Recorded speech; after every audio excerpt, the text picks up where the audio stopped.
Bonjour chers élèves, vous allez bien j'espère et vos familles respectives. Ok, merci. Donc nous sommes là ce matin pour poursuivre avec notre programme en histoire. Ce matin nous allons aborder la Seconde Guerre mondiale. Donc en parlant de la Seconde Guerre mondiale, nous allons diviser ça en deux parties. Donc deux parties, nous allons voir dans la première partie les origines de la guerre et les différentes étapes de cette guerre dans cette première partie. Et dans la seconde partie, nous allons aborder les conséquences de cette guerre. Donc, retenez surtout dans cette première partie, que la Première Guerre mondiale a eu des effets, des conséquences, et ces conséquences constituent en partie les prolongements pour aller amener le monde dans un second conflit que nous allons voir les causes et après analyser les différentes étapes. Donc, je tenais en introduction surtout que, à peine sorti de la crise économique de 1929, le monde se trouve plongé dans une situation plus catastrophique, le second conflit mondial. Il a été provoqué par plusieurs facteurs. Il s'est déroulé en 3 phases avec de nombreuses conséquences. Donc, en grand 1, les origines de la guerre. Donc, en parlant de l'origine de la guerre, les origines de la guerre, il faut retenir surtout que il y a d'abord les causes lointaines. Donc, quand on parle des causes lointaines, retenez surtout que dans les causes lointaines, il y a des causes qui sont un peu, qui tirent de leurs origines un peu de la Première Guerre mondiale. Donc c'est ce que nous allons d'abord parler de le règlement de la Première Guerre mondiale. Donc après le règlement de la Première Guerre mondiale, il y a aussi ce que nous avons vu précédemment, la crise économique de 1929. Il faut retenir que la crise économique de 1929 va occasionner la naissance des régimes fascistes. C'est ce qui va amener aussi le monde vers une autre crise. Et en plus de ça, il y a aussi l'échec de la SDN. Donc voilà les 3 principaux éléments qui caractérisent les causes lointaines. Donc, premièrement, pour le règlement de la Première Guerre mondiale, il faut retenir que la Deuxième Guerre mondiale trouve ses origines dans le règlement de la Première.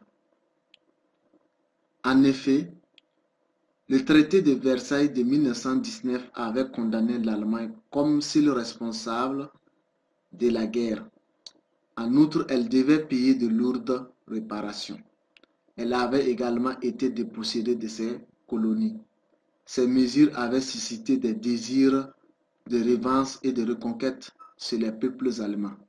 Donc, vous voyez, la manière de résoudre la Première Guerre mondiale était en elle-même une source de frustration pour les peuples allemands et c'est ce qui va les révolter. Deuxièmement, nous allons parler de la crise économique de 1929. Retenez aussi que la guerre trouve également ses origines dans la misère créée par la crise économique de 1929 qui a favorisé l'installation du fascisme en Europe. Partout, des politiques d'armement sont mises en place pour sortir de la crise.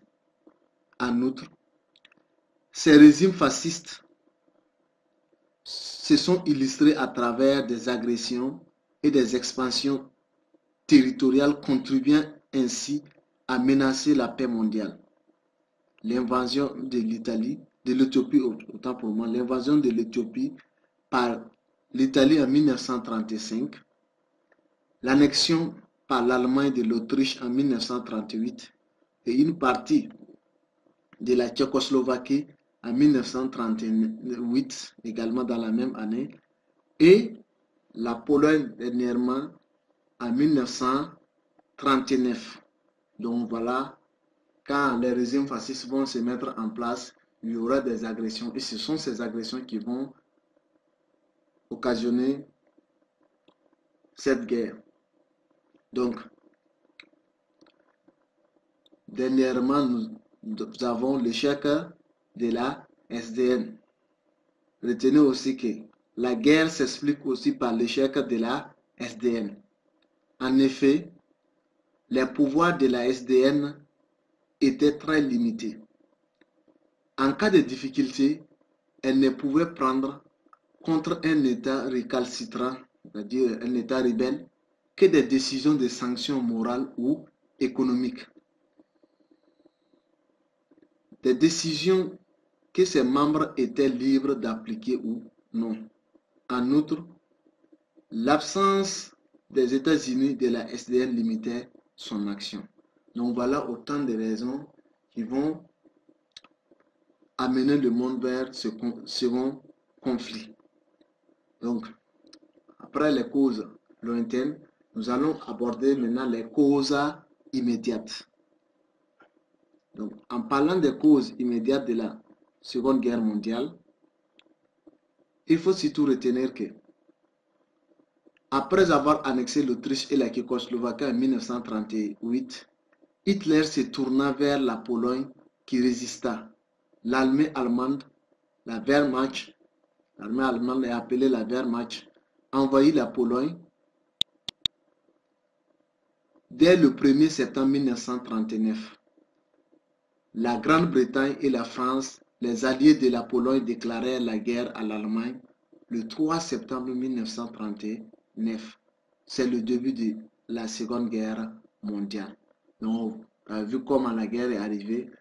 Quand les fascistes ont commencé les agressions et les alliés passaient tout le temps à condamner pour éviter un autre second conflit.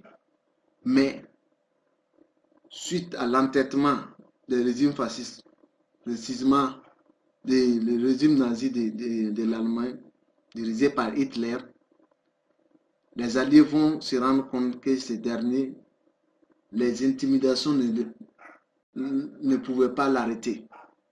Donc il fallait donc qu'ils passent à autre étape. Et c'est ce qui va les amener à déclarer aussi la guerre. Et c'est en même temps le début du second conflit mondial. Maintenant, nous allons aborder les différentes étapes de cette guerre.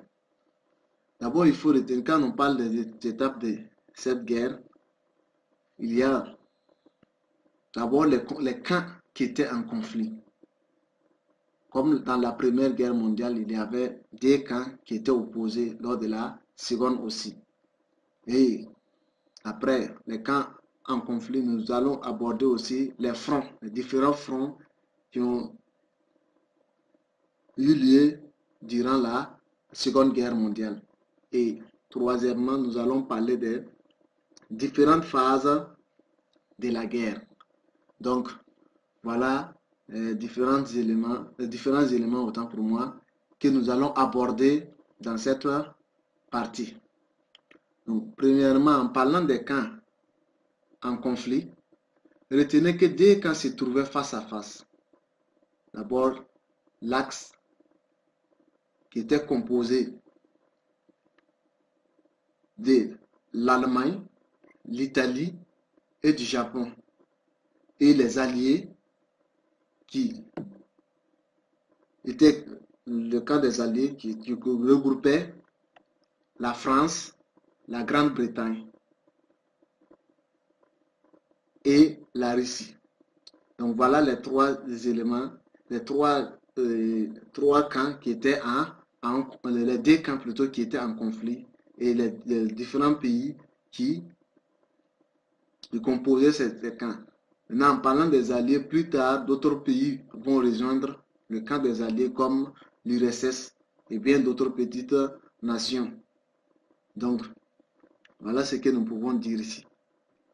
Ok, nous allons vous expliquer un peu. Tandis que la France, la Grande-Bretagne et tandis que la France et la Grande-Bretagne, quelques petits pays d'Europe et plus tard les États-Unis et l'URSS constituaient les alliés.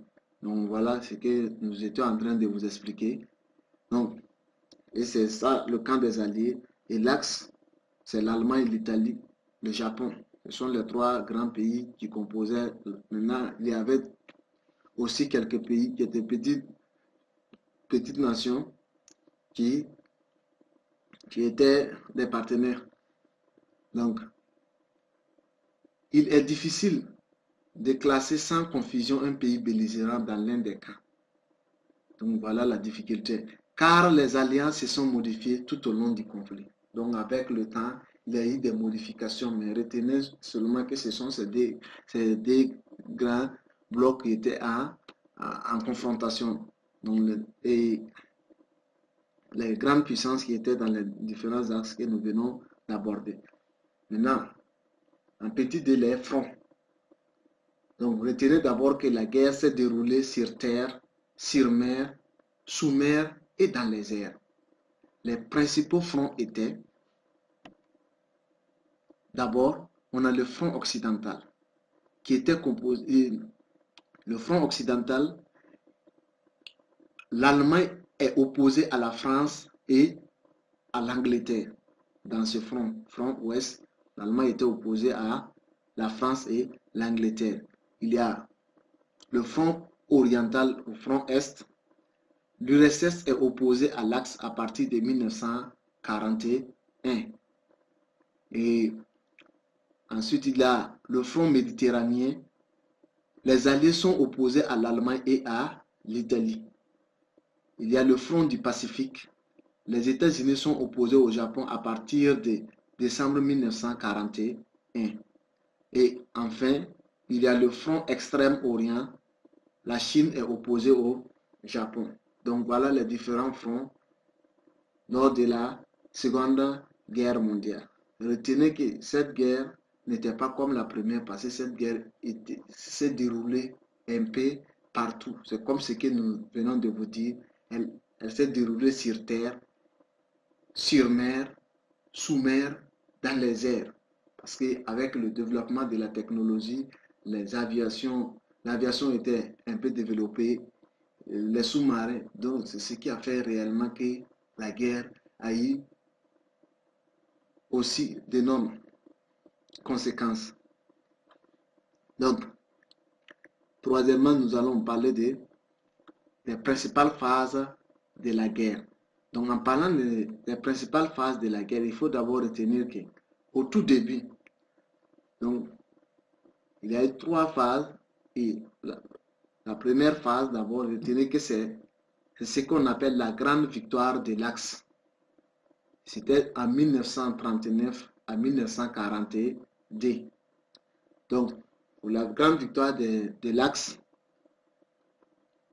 retenez surtout que pendant cette période, les Allemands adoptèrent la tactique de la guerre éclair qu'ils appelaient Blitzkrieg.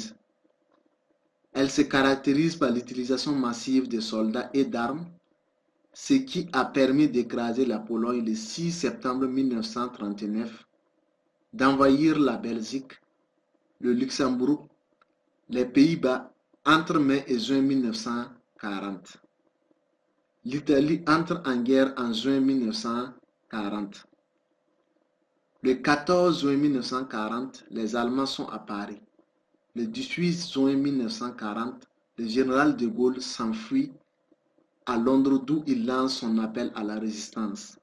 Le 22 juin 1940, la France capitule et signe l'armistice à Rotonde. Elle est occupée aux 2 tiers et le maréchal Pétain transfère la capitale française à Vichy. Donc, dans cette partie, une petite histoire, retenez que quand la guerre a débuté, avec les grandes victoires de l'Axe, la France sera occupée et il y aura des camps. Il y a une partie qui a accepté la défaite. C'est le camp du maréchal Pétain. Et c'est ce dernier qui va transférer la capitale française à Vichy. Donc nous allons parler de la France de Vichy. Et il y a un autre camp, celui du général de Gaulle, qui s'est enfui en Angleterre. Et c'est à partir de l'Angleterre qu'il va lancer une résistance pour continuer la guerre. Donc, on continue d'août à mai 1941, les Anglais résistent seuls à l'Allemagne grâce à la Royal Air Force. C'est l'aviation anglaise qui l'a permis de résister un peu avec à l'Allemagne pendant cette guerre, d'août à mai 1941. Cette résistance entraîne l'échec des bombardements allemands en Grande-Bretagne.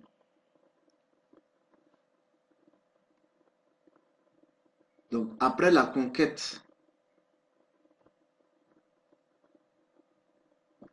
de la Yougoslavie et de la Grèce, l'Allemagne attaque l'URSS le 22 juin 1941. C'est ce qu'on va appeler l'opération Barbarossa. Donc, l'Allemagne va trahir le pacte germano-soviétique pour attaquer l'URSS. Et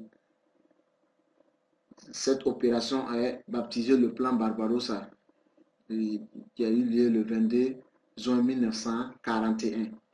Donc après cela, nous avons le Japon occupe l'Indochine en juillet 1941 à cause du soutien qu'il apportait aux États démocratiques. Les États-Unis sont attaqués le 7 décembre 1941 par le Japon à Pearl Harbor. Une partie de leur flotte est détruite, 2400 hommes tués, 18 navires et 150 avions détruits. Les États-Unis déclarèrent la guerre au Japon dès le lendemain, le 8 décembre 1941, ce qui changea le cours du conflit. L'Allemagne et l'Italie déclarèrent la guerre aux États-Unis le 11 décembre 1941. Ainsi, avec l'entrée en guerre de l'URSS et des États-Unis, la guerre s'étendit au monde entier. Oui, un rappel, les États-Unis avaient une base navale et c'est cette base que les Japonais vont attaquer. Donc, depuis le début de la guerre, les États-Unis ne faisaient pas partie.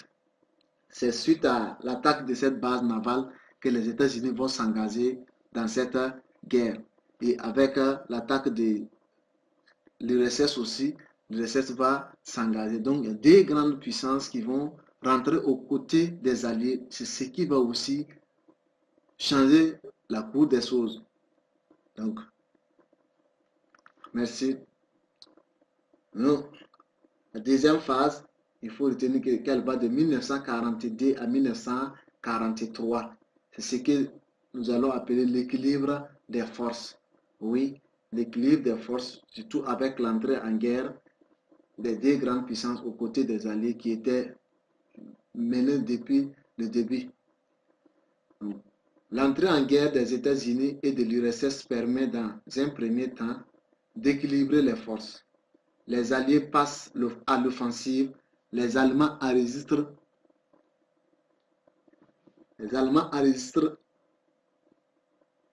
leur première défaite en URSS. Donc, voilà. En octobre et novembre 1942, les Anglo-Américains débarquent sur les côtes de l'Afrique du Nord et refoulent l'armée germano-italienne. Le 10 juillet 1943, les troupes anglo-américaines débarquent à Sicile, en Italie. Le 24 juin, Mussolini démissionne. Il est remplacé par le maréchal Badoglio qui signe l'armistice le 3 septembre 1943. Donc à partir du 3 septembre 1943, l'Italie accepte sa défaite. Et on continue avec la dernière phase qui correspond à la victoire finale des Alliés. Elle va de 1944 à 1945. Donc, retenez que en 1944, les Soviétiques lancent une offensive qui aboutit à la libération de leur pays, de la Roumanie, de la Bulgarie, de la Hongrie et de la Pologne. Le 6 juin 1944, les armées américaines, anglaises, françaises débarquent en Normandie et libèrent la France en août 1944. Le 2 mai 1945, les Allemands capitulent. Auparavant, le 30 avril 1945, Hitler se donne la mort dans son bunker. Dans le Pacifique, les Japonais décident de se battre jusqu'au bout. Des milliers de jeunes volontaires s'engagent à effectuer des missions suicides contre les cibles alliées. Ce sont les kamikazes. Le 6 août 1945, les Américains font exploser une bombe atomique à Hiroshima, environ 75 000 victimes. Et le 9 août 1945, à Nagasaki, environ 40 000 victimes. Donc, le 15 août 1945, l'empereur japonais Hirohito capitule et signe l'armistice le 2 septembre 1945. C'est la fin de la Seconde Guerre mondiale. Voilà comment la Seconde Guerre mondiale a été. Donc, surtout les Japonais qui ont résisté pendant longtemps, grâce à ces techniques comme les kamikazes. Mais c'est avec le bombardement de ces deux grandes villes, Hiroshima et Nagasaki. Hiroshima, ça a été le 6 août 1945 et Nagasaki le 9 août 1945. C'est ce qui va mettre fin à la guerre et amener Hirohito à capituler et à signer la fin de la guerre.